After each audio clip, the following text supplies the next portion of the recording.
At 1 minute past noon, local time, Donald Trump capped off a political comeback, unlike any other in America's history, completing his transformed return almost with a kiss is the 47th President of the Republic of the United States. I, Donald John Trump, do solemnly swear. I, Donald John Trump, do solemnly swear. The sub-zero temperatures had brought the ceremony inside to the Capitol Rotunda for the first time in 40 years to witness a spectacle that seemed unimaginable not long ago. The twice impeached, criminally convicted Trump will somehow claw his way back to the highest office in the land. Here he was doing precisely that. So help me God. So help me God. Congratulations, Mr. President. His inaugural address that followed struck far less angry tone that the Trump of 2017 gone the track of American carnage, but the picture was still one of a country in decline, in need of a nationalist rebuke and rescue. The golden age of America begins right now. From this day forward, our country will flourish and be respected again all over the world. We will be the envy of every nation, and we will not allow ourselves to be taken advantage of any longer. During every single day of the Trump administration, I will very simply put America first.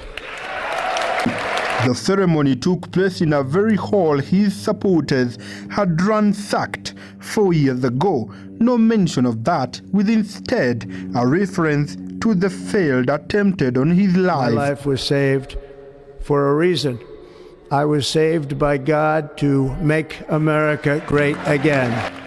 To the amazement of Joe Biden, Trump promised to return a what he called common sense government with the deportation of millions of aged criminal aliens, the rolling back of environmental policies, and even retaking Panama, now among a string of executive orders to land on day one. Earlier in the day, and in keeping with tradition that Trump did not afford the Bidens 4 years ago because he left town ahead of the inauguration, the president-elect and his wife Melania were welcomed at the White House by the outgoing President Biden and First Lady Jill. Welcome home, Biden graciously said as he greeted the man he insisted only last week he could beaten at his party, not forced him to step aside. If she was excited about the prospect of another 4 years, Melania suddenly didn't show it. And this, suddenly a photo for the ages, Biden next to the man he's labeled a danger to democracy, and Trump alongside the man is dismissed as the worst president in America's history. Preservably wasn't the topic of conversation between the two oldest commanders-in-chief as they drove together through the icy streets of Washington, D.C. en route to the Capitol. How are you this morning? Trump entered, followed by Kamala Harris. The woman he passed by 1.5%, even insists victory was a landslide. But everyone playing nice even. Hillary Clinton, he also lost the brash billionaire in 2016. The Honorable President George W. Bush and wife Flora were also there. Then President Obama came alone, his wife Michelle choosing not to attend today's swearing-in. Also making a solitary entrance was Mike Pence, the former vice president who fled for his life on January the 6th, 2021, as the pro-Trump mobbed this very building calling for him to hang. The gravity of the movement was probably not lost on the bear of defeated Democrats Biden and Harris taking their last presidential walk together, a moment that liberated will no doubt scrutinize for years to come.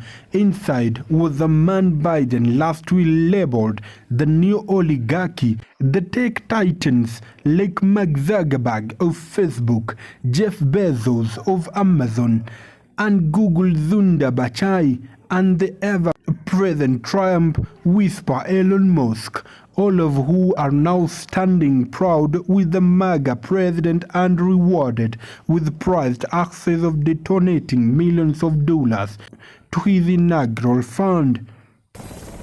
As they gathered, Joe Biden, White House unveiled his final act, preemptively pardoning members of his own family to escape what he called the partisan attack of Donald Trump. That, of course, would be the legacy of Biden's half-century in American politics, instead having promised bridge to a new generation of Democrats.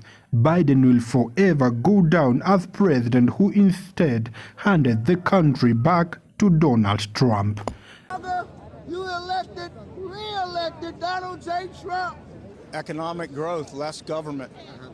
Get the immigrants out. Deportation. Deportation, when should that stop?